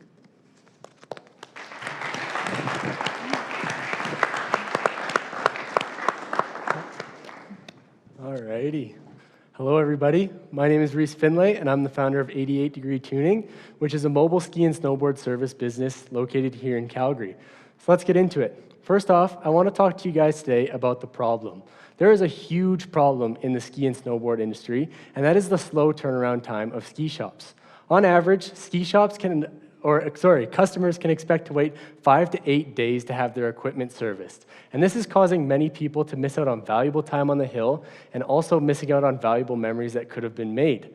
And through my customer discovery and also my personal experience, we've discovered that this is a huge problem that needs solving. And I'm super excited to talk to you guys today about the solution that I've come up with, and that is 88 Degree Tuning, which is a mobile ski and snowboard service business that provides customers with the convenience of having their equipment serviced right at their door. So how does it work? First, customers will book through our website. Then one of our service technicians shows up at their door, grabs their equipment, services it, and all of this takes about an hour. Right now, I am that service technician, but yeah, simple as that. So looking at the dollar opportunity here, of course, in Canada last year, $106 million was spent on ski and snowboard maintenance. Of that, $45 million came from Western Canada, which leaves us about a $14 million opportunity here in Alberta, and that is per season. So looking at some of our main competitors, of course, our main competitors are ski shops, as I've mentioned before, rental shops, and then also people that are servicing their equipment themselves. Here at 88 Degree Tuning, however, we do pride ourselves on three major things, and that's the turnaround time, the convenience, and the customizability. And because of those three things, we are able to provide the best service on the market for our customers. So kind of going back into the customizability, we do have a wide range of packaging options intended to kind of suit any customer's needs, whether that's budget-wise or also kind of equipment condition. So that leaves us a $68 average price for our services, and that gives us a $44 margin. That is about 64%, and that is taking into account that we are paying someone $20 per hour to actually service the equipment. With those calculations, we were able to further conclude that we could do about $23,000 in revenue with a 4-vehicle fleet here in Calgary. But yeah, we're super pumped about that, but now let's look at what we've been able to do this year. This year, with our early launch, we've been able to bring in about $1,200 in sales, and that's largely through door-to-door sales and then also online bookings. And we have had some customer or repeat customers and been able to partner with Board Butter Glide Wax, which is a wax company based in Revelstoke, and that's helping to, of course, lower our costs and giving us access to cross-posting as well. So our expansion strategy, our go-to-market strategy, for this summer, we are going to be focusing largely on business development and outfitting our first vehicle of our fleet and getting that ready for next ski season where we'll launch and take on a couple employees to actually man that fleet. Next summer, we will be focusing on expanding into the bike market, and that is like mobile bike service, so that we're able to actually keep this business running year-round. In Western Canada, in 2025 and 2026, we will be expanding into the into the major ski towns throughout Western Canada. And then by 2028, we will have franchise expanded into all the major ski towns in Canada. So why me? I'm the perfect person for this job. I have over 7 years experience servicing skis and snowboards. I've also been a manager at Mr. Loop for the past couple years, and this has provided me a really good understanding of the service business industry, and then also kind of given me a really good framework to build off of for this business venture as well. I do have a background in marketing. I'm currently pursuing my degree in marketing right now, and I am very passionate about skiing and snowboarding. So my ask today is $10,000 from JMH & Co., and that's to help me expand my customer reach, take on employees, and also outfit a service van, and then also upgrade my existing equipment so that I'm able to continue to provide the best service I can for my customers. And then from Catch Digital, I'm asking for $15,000 in support, and that is to help me build up my digital marketing and improve my ad conversion rates on my social media platforms. But that is all for me today, guys. If anybody has any questions or wants to book in with me and get your equipment serviced, that is the QR code right there that takes you right to our website, where you can also find our socials there too. So thanks so much, everybody.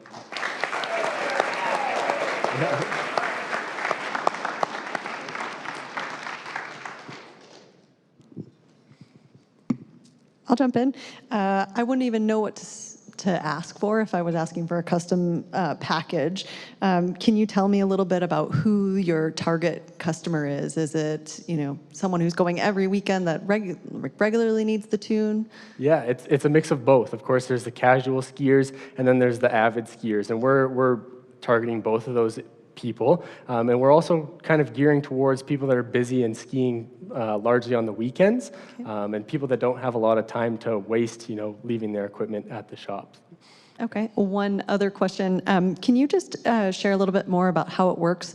Does it get serviced in the van?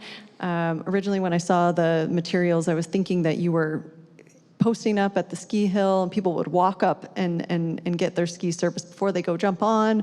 Yeah. Maybe elaborate a little bit more on that process and how that works. So right now what I'm doing is going around people will book on our website, I pick up their skis and take them back to my garage. But with the funding from this contest, hopefully, I will be purchasing and outfitting my first van. So then I'm able to actually take the service right to the customer's door, because the largest problem that I've actually run into is that driving takes up the most amount of my time, and that will basically cut my driving, take it down to about a quarter of the time, and again, helping to improve my margins there as well. So That's great. Good learning. yeah, thanks. So you're in marketing. This Yes. could be fun. Yeah. Yeah, I guess who would be? Do you have an ideal influencer in mind, or and why? Yeah, no, I don't have like a name to put to it, but I'm definitely targeting towards, of course, the outdoor enthusiast, the classic outdoor enthusiast lifestyle. And I want someone that's kind of located here in Calgary. And then, of course, when we're planning to expand into other ski markets, we want people that are located kind of in those industries, or not in those industries, in those markets, so that they're easily able to, connect with their audience there. And yeah. Awesome. So the experience with Mr. Lube seems quite relevant. Can you talk about kind of what do you think is going to be important to customers, and what have you learned from kind of doing that role today? Yeah, absolutely. So I'm a manager at Mr. Lube, as I mentioned there, and the biggest thing is the turnaround time and then the convenience, and that's really tied in well with this business. But people, you can see it with the Mr. Lube or the Quick Lube businesses, don't want to wait, drop their cars off at the shop, and this is kind of where I've been able to easily translate this into this business, because people don't want to wait at the shop, and then the biggest thing, turnaround time, and of course the convenience aspect there. So. In a given year, how many times do people get their gear serviced? Yeah, so on average, we recommend servicing them every 3 to 4 times you go skiing, and that's just kind of to keep your base from drying out, because when it dries out, then the board isn't actually, or the skis aren't able to actually retain wax properly. So I know that some skiers go 30 times a year, so that's, I don't know, quick math, I can't really do that right now. On stage, it's brutal. Should not have said a big number. 7.25. Thank you. Yeah, there we go. But yeah, no, it really depends. But on average, we are expecting to do about 80 sets a week with this business, and that's per fleet vehicle. So, and yeah, I think per season, per fleet unit, with our calculations, we were able to conclude that we could do roughly about 1,200 sets of skis. So, yeah. Excellent. Well done. Sweet. Thanks, guys.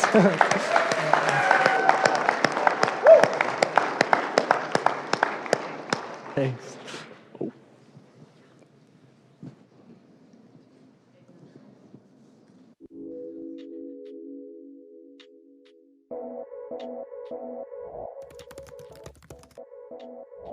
Hi, my name is Rowan Diamond.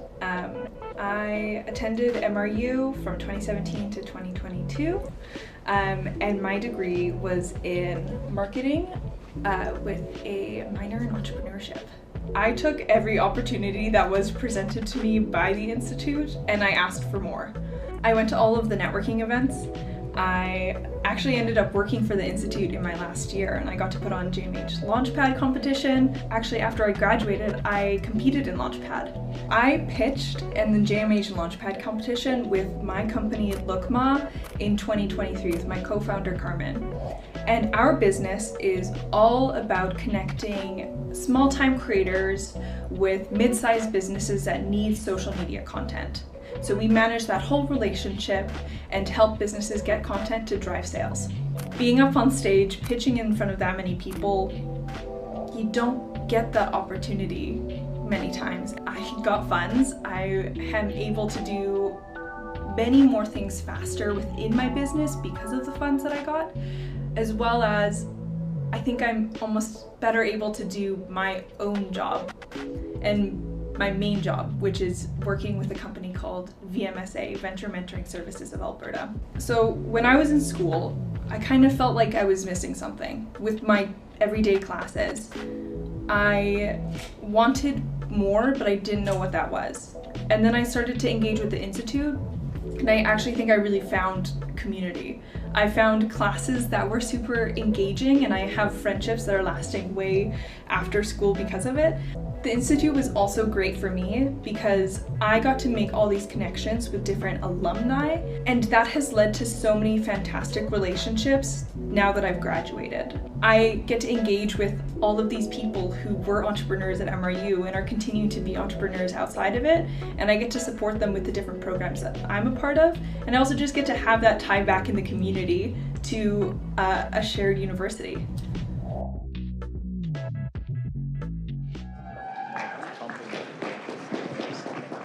All right. Amazing job, Reese. As a skier myself that's constantly annoyed when it comes to servicing my skis, I'm very much looking forward to having 88-degree tuning at my doorstep. Next up is Emma Gultu, founder of Adapted.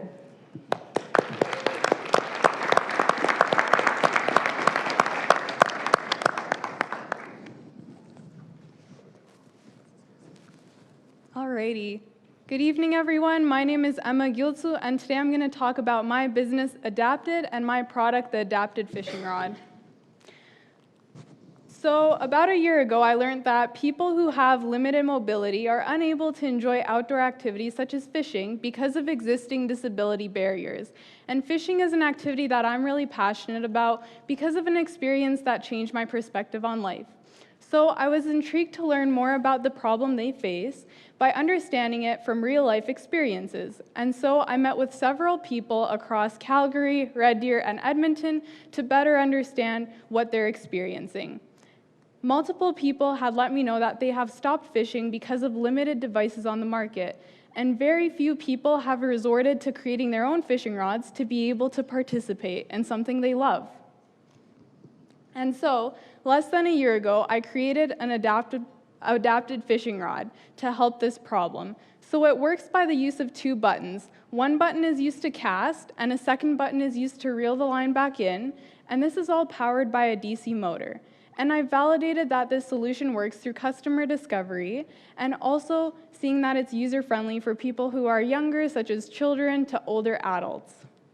The people who I did my customer discovery with were people who have the use of one arm or limited upper limb mobility. So that includes a person who has an amputated arm, a paralyzed arm, or amputated fingers. So I've brought my product with me here today to help everyone better understand how it works. So here I go pressing one button to cast, and then the second button to reel using a DC motor. And it's got adjustable speed as a feature on it too, which helps playing around with the fishies. All right. So with a gap in the market, this opens the opportunity for new adaptive equipment to enter. And currently there are over 450,000 Canadians living with a disability that could potentially utilize this accessible solution. The competitors that exist right now on the market include those who have made fishing rods that attach to a person's body, so whether it be their chest or their forearm. And then what differentiates my product from theirs is that I have the ability of independent use for it, and then it also has a button completely replacing the reel. So for my business model, my plan is to consult with industry experts so that I make sure that I'm looking at absolutely all the business plans.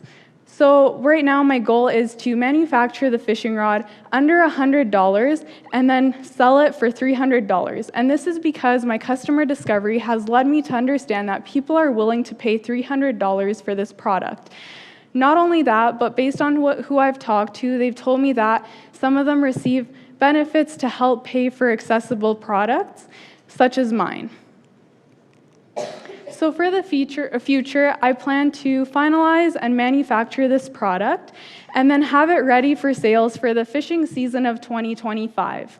I'm going to be selling it online, starting across Canada, and then with the end goal of selling it internationally by 2027. And the reason as to why I thought to sell it online is because the customers who I've talked to said that this is something they would look for only online. Between this time frame of 2025 and 2027, I also plan to bring forward other additional adapted accessories. So this includes a bag to carry the adapted fishing rod, and then also an extra hand support piece for those who may want to use it.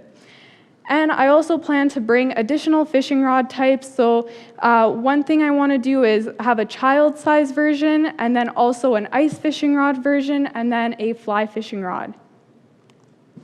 So why me? This goes back to the experience that changed my perspective on life. So about 3 or 4 summers ago, I tried a water ski for the first time, and I dislocated my patella while doing so. And the recovery process was longer than expected, which made it very challenging to stay positive. But one of our family friends took it upon himself to teach me how to fly fish. And that day, I found my passion for fishing, and I also realized that mobility shouldn't limit anyone from participating in an activity that they love. So here I am today, pitching for a solution to help others participate in an activity that they love. My ask today from Connect First is $10,000, which will help me with the manufacturing of this product, and then also it'll help me with additional prototypes such as the ice fishing and the fly fishing rod. And then my ask from Catch is $15,000, which will help me promote this online on the online store, and then also spread more awareness about this product. Thank you so much for having me speak today. I would really love an opportunity for everyone to enjoy fishing as much as I do.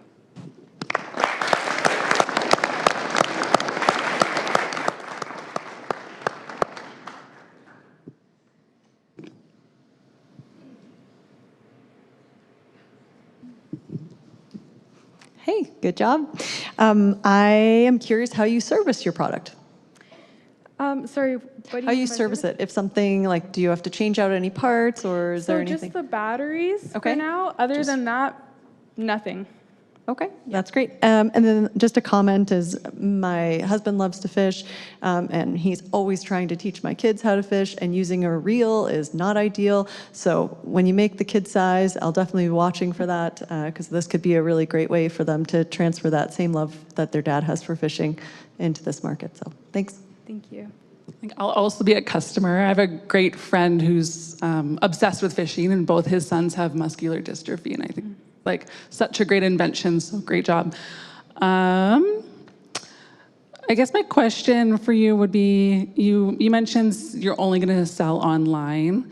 Do you have any plans for retail? And if not, like, what made you come to that decision?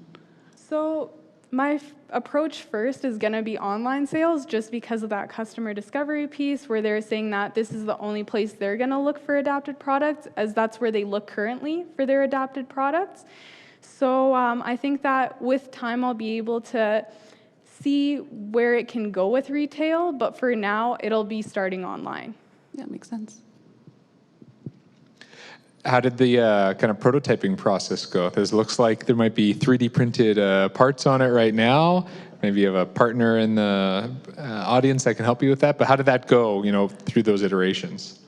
A lot of patience and learning. So I didn't know anything about coding or 3D printing when I started working on this. So then I had someone connect me with 2 student volunteers who are in computer sciences, who helped to teach me and also speed along the process of working on this. Just because for me to learn myself right now, it would take a lot longer. So then by having that extra help, I'm able to push this faster.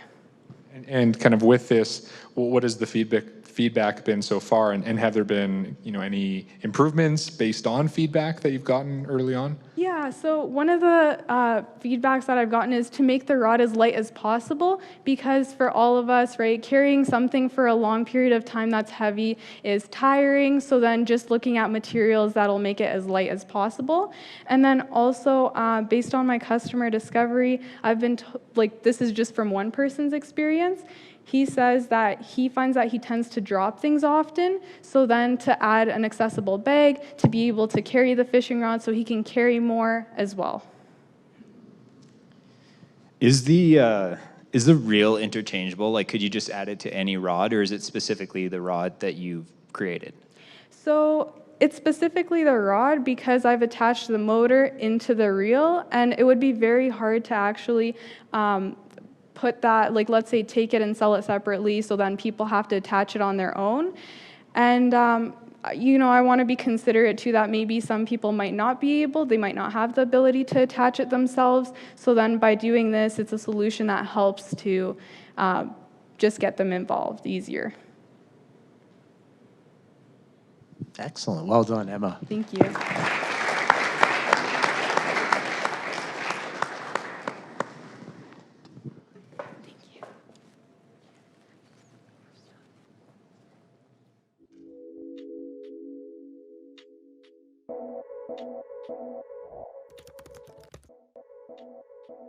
Hi, my name is Karina Chow. I am currently a marketing student minoring in sociology at Mount Royal University. Coming from someone with an arts background, I really had no idea of anything about business in general. And so I think the Institute was such a great way to very much immerse myself in that business aspect, especially as a starter of a company. During my time in the Institute, I was able to go through the LaunchPad program, which I believe is an entrepreneurial playground for students like myself who have dreams and ideas, but don't really know how to make it come to life. It was through the LaunchPad program where I was able to go through a lot of workshops, a lot of networking events, as well as mentorship guidance that really propelled me to make my business come to life. It propelled me to come out of my comfort zone and also try out the LaunchPad pitch competition. Talking in front of 300 people about my passion for my business to help youth and their education was very much intimidating, and I don't think I would have been able to do that without the Institute. My business, which is Lincoln Learn Academy, it creates customized learning to bridge the education gap between students with special needs and our education system. We also provide them extra resources, so it's kind of like a go-to place for students with special needs who wants extra help with their academic growth. Coming to the Institute, I was able to really work and hone in onto my skills. The money that I won from the LaunchPad competition, it very much allowed me to expand my services. With all of the money that we earn, we are always putting it back into the business to make sure that our students are well taken care of and that they are our priority. At the end of the day, it isn't just an institute, but a catalyst for positive change and social impact.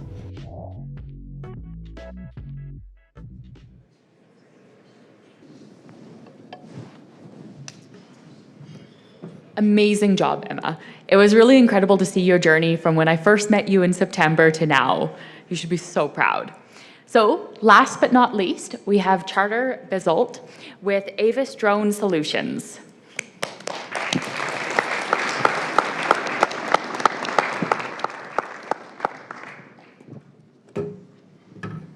Hey everyone. So my name is Charter Bizolt, and I am the co-founder and CEO of Avis Drone Solutions. So I started my business degree at the University of Regina, living across the street from the university with 4 fellow football players. One of my roommates, Garrett, and I, we used to pitch business ideas back and forth every day to see if we could ever come up with any gems. One day, Garrett came into the house after getting off the phone with his dad. His dad lived on a 160-acre barley field and was on day 6 of wasting time and wasting resources, driving his tractor across his field, spotting and picking rocks. He was upset he wasn't going to be able to take advantage of the short window for seeding because of the weather, and begged us to find a solution. So as Garrett and I looked into this issue, we were surprised to see that a drone company had not filled what we saw as an obvious need in the agriculture industry. As we researched further, we found that the reason this hole in the market existed is because no drone company had taken advantage of recent technological breakthroughs. These breakthroughs allow for drone companies that are geared specifically towards agriculture and even more specifically towards large field surveying. It allows them to be both valuable to the farmer and profitable to themselves. So in short, the quality of imagery that can now be provided will be an essential service to all farmers that they'll be unwilling to do without. And so Avis was born. Avis provides detailed rock maps via drone swarms that will allow farmers to know exactly how many rocks they have in their field, exactly where those rocks are, and the fastest route to pick them. This will save days of work and allow farmers peace of mind knowing their combines won't strike a rock during harvest. Now, one of the reasons we're able to provide this service so efficiently is because of a partnership we have made with Threshold UAV. Now, Threshold has gained a big name in Calgary in the startup space as they participated in programs such as SVG Thrive, and now they have developed a software that we like to call drone swarm technology that allows basically one person to fly multiple drones. This massively reduces labor cost and operation time to the point where one person can rock map a quarter section or 160 acres in as little as 30 minutes. We are currently in the process of getting a right of first refusal done with Threshold UAV, which will give Avis first right of service to any contract discussion that Threshold enters into for the first 2 years of operation. So as you can see here, Avis has no direct competitors. Some companies do fly drones, such as UA Vertical, but none have access to the swarm technology that Avis does, which discourages them from looking into large field surveying and in relation all ag tech altogether. So Avis will target large agriculture retailers, some of whose logos you see on the screen here. An example of an exciting conversation is in partnership with Threshold UAV. We have recently gained the attention of UFA. UFA is in contract discussions with us now. They've approved a test customer, minimum of one test customer, this coming spring. That will take place once the snow is fully melted. And we are excited to negotiate to provide service to their 120,000 members across Alberta. Now, there's 49.2 million acres of farmland in Alberta and 136 million acres of farmland in Western Canada. Only 4.5% of these farms have reported using a drone, which leaves 95.5% of the farms that we can target and provide service to. But the exciting part about Avis doesn't involve these numbers exactly. It involves the multiples of these numbers. Avis can provide service to this land multiple times over with many different services. Avis's vision is based around broadening horizons, a term that we have translated to comprehensive services and scalability. So Avis is built on services that help farmers such as rock mapping, weed mapping, and crop health estimates. But we are also focused on breaking barriers into other industries and provide 3D modeling for engineering companies, fence line spraying for oil leases, livestock counting for ranchers, and even fast, accurate quotes for insurance companies. Finally, why am I the right person to take on this company? Last summer, I had the opportunity to work at Colliers International as an intern. I worked in their industrial real estate division, and I was able to leverage my position as the intern into a lot of meaningful conversations and interviews with top industrial executives. The conversations often went along the lines of scalability and business development and gave me a really clear insight into what I need to do to run a successful business. Me and my partner, we are both born in Alberta, and we played football for our university team in Saskatchewan. We have a lot of pride for the provinces we call home and the farmers that represent them. I hope you can feel the excitement I have for this project and the value we can provide to local farmers across Western Canada and across the world.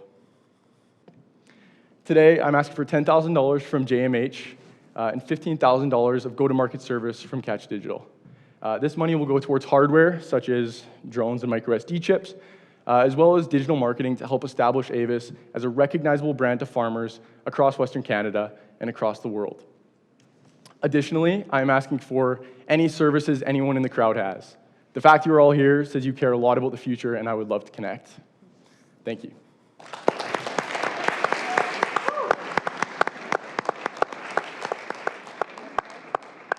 Now, while we're transitioning to the question period, you guys can kind of get set up. I did bring a drone.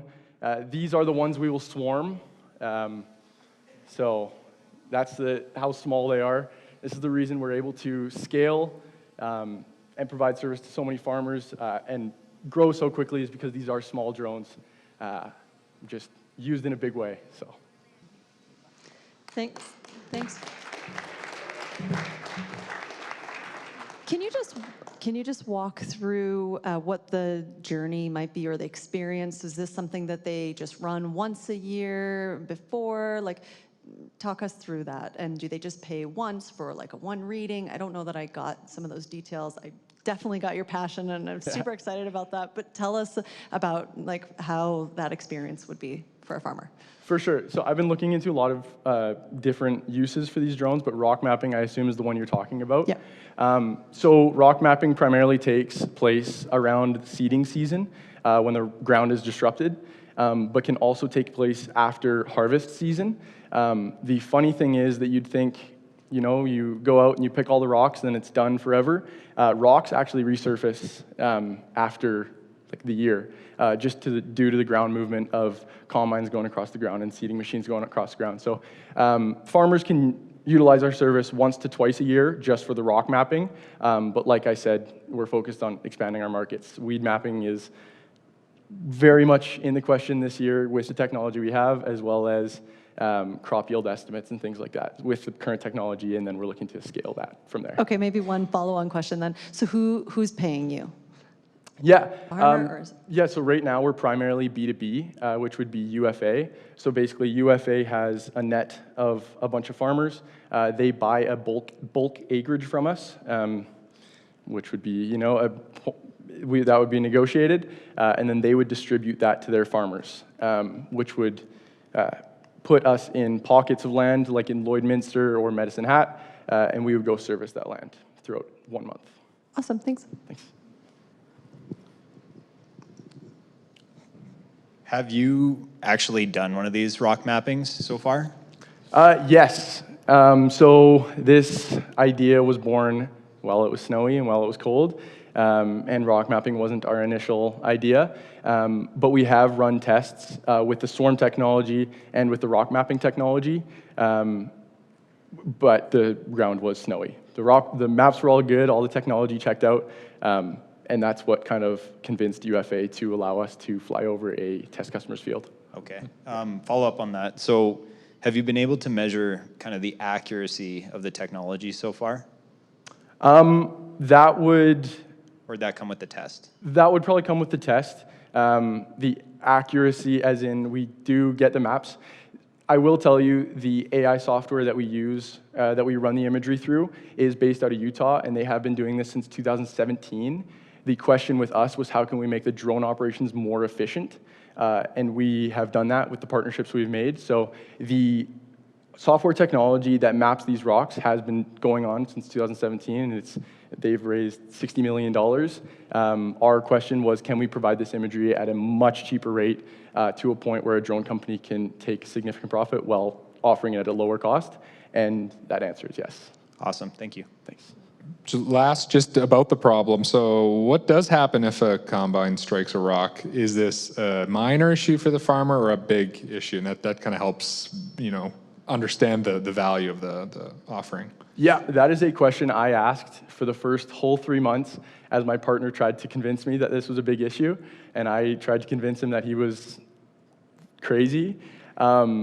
I was wondering why farmers would take 6 days out of their seeding season in the good weather to go spot rocks. It is a massive issue.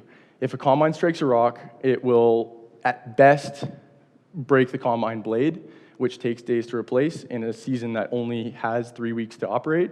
Worst case scenario, which you've seen especially lately in the past few years, is during these drought seasons, combines have to cut the crops closer to the ground because the crop doesn't grow as high. When that happens, they're more likely to strike a rock and skim the rock, which creates a spark, and during drought season, which we are in now, that can cause a massive fire that can burn down hundreds of acres. So. I just had a quick question about the services. So you have quite a long list of services. Yeah. Are you planning on offering all of those, or just the rock mapping to start, or what does that look like? Yeah, right now we are focused on rock mapping. That is because that's the most pressing one. That is the one that takes place as soon as the snow melts. The testing takes place really close to the actual service for us because we're trying to get out there and test a month before, April, which is when we'll go out and actually fly. For weed mapping and crop health estimates and everything like that, that can happen throughout the season. We have a larger time period that we can test and get feedback from our customers before going to market. So the fact that we were able to test this and bring it to market in 1 month is kind of showing you guys what we can do. There is a larger window during the summer, and I'm honestly excited because I think I'm going to surprise myself in what we can do. So, Cool. I love it. Thanks. thanks. Thanks so much.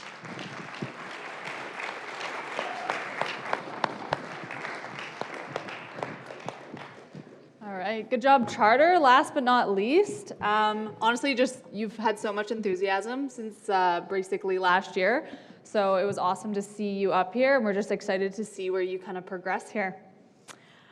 Wow, those were some incredible pitches. It is really amazing to see how far you've come. I know both me and Tiana and Diana, really Sydney, the whole team, we've just been amazed at what you've been able to achieve.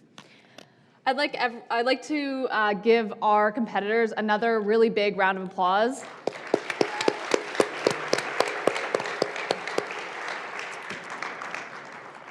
So what's next? The judges, as you just saw, will go into deliberation.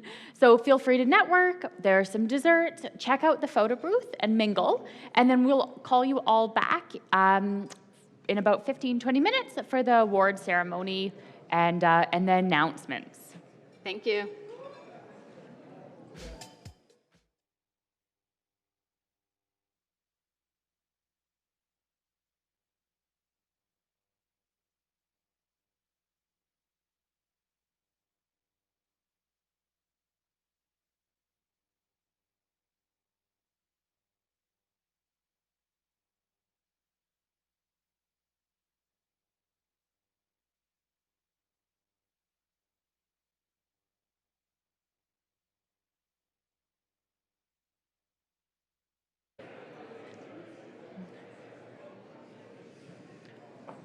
And we'd love when everyone takes a seat. If we could sort of follow the same rules as before, we'll raise announcing the awards. If people could refrain from chatting and turn off their cell phones.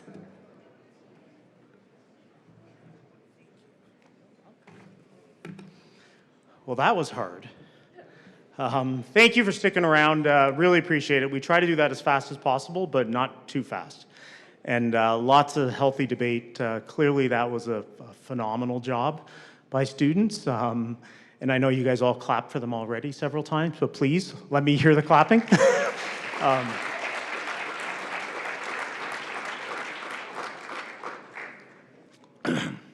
If I look taller, it's because I'm proud. So we have a whole whack of awards to give. And the first ones are JMH awards. So Jerry, please come on up. Jerry Gartley, everyone.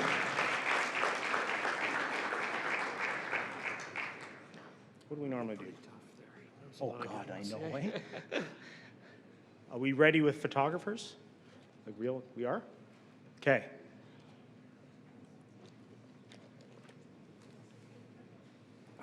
I'm not pausing for effect. So, the first award from JMH for $10,000 goes to MK Studios.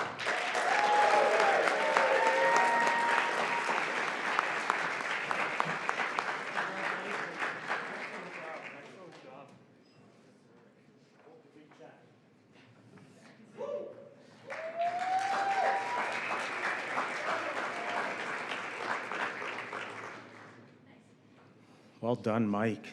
Stay up there. Lots more of your money to give away. Second award from JMH for $10,000 goes to Avis Drones.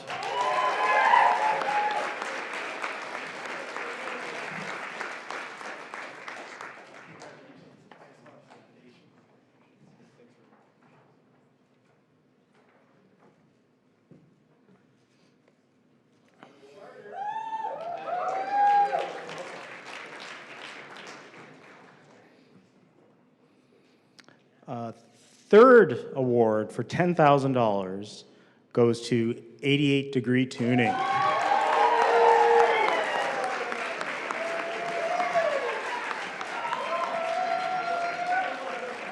You made me want to learn to ski.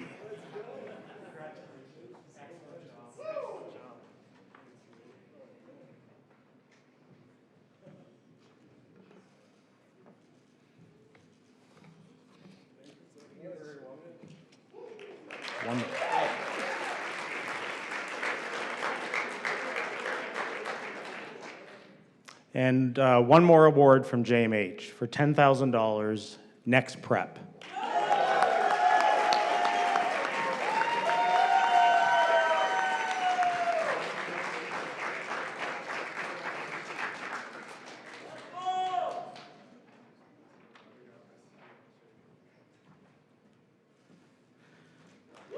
Can we get Connect First up if somebody's still here from Connect First? Excellent.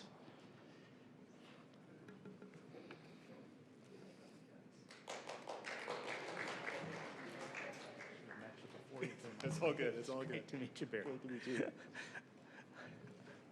So the Connect First Social Impact Award for $10,000 goes to Adapted.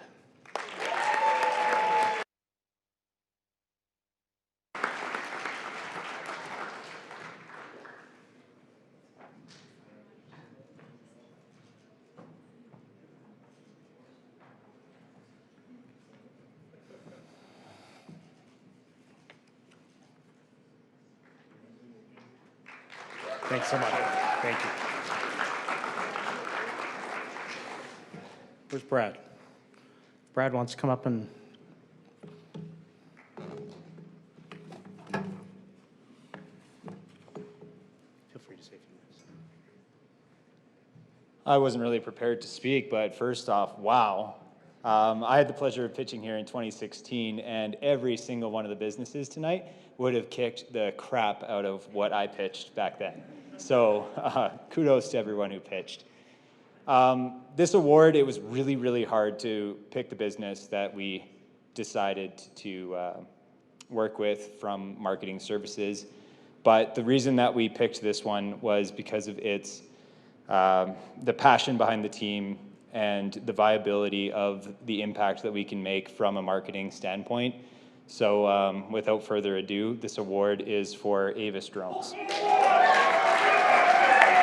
I don't know if I'm supposed to announce or not. Oh, that's good.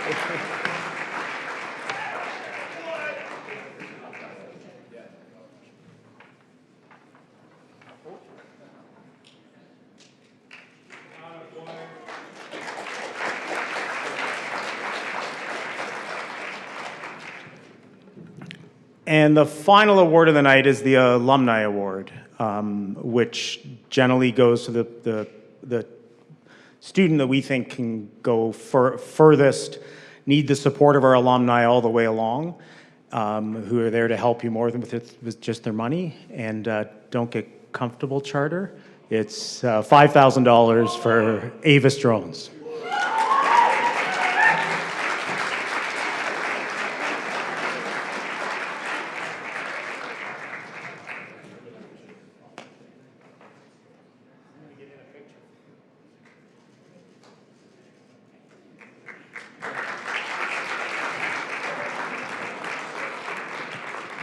So that's the best part of the night. The worst part of the night is we know we have a couple people we have to talk to.